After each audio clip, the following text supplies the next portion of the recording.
Well, this is the time for raw honesty. There's no holds barred. No, I was not expecting this. I'm shocked and frankly disturbed as every one of us. We all know exactly where we were October 7th in the morning. I was in California with my daughter. It was Shmini Atzeret in Israel. Shmini Atzeret Simchas Torah was that Saturday, that Shabbat. And as the news came in, it got worse and worse, frankly.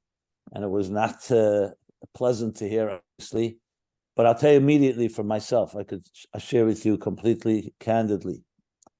I feel like a soldier. I feel I was trained for this. In a sense, you mentioned the Rebbe, Bavitcher Rebbe. I sat at his feet for a big part of my life, absorbing his teachings, watching and seeing a master at work. The Rebbe was a real commander-in-chief.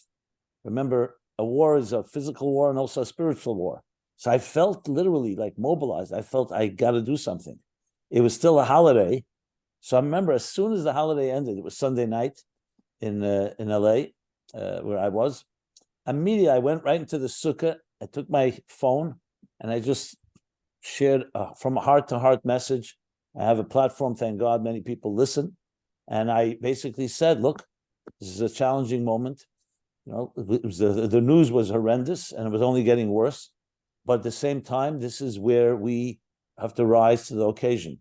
What made Jews always most powerful is the secret of our survival, is that we can look at the enemy in its eyes, we can see the darkness of the abyss, and we don't get frightened, and we don't retreat, and we don't cower in fear.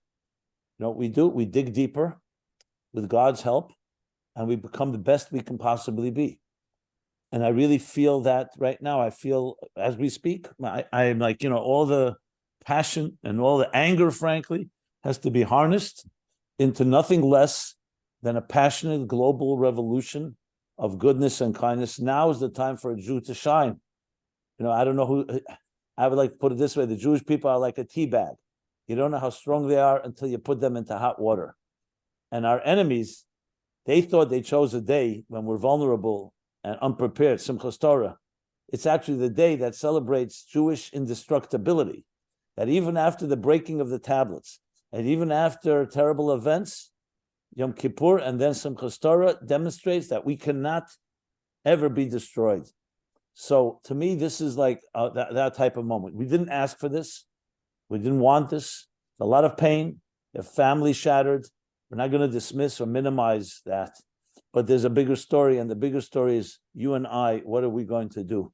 And I honestly, all my life, I've never seen such a wake-up call, both for the Jewish people and frankly for the world. A clarity, a moral clarity. What is right? What is wrong? What is a Jew?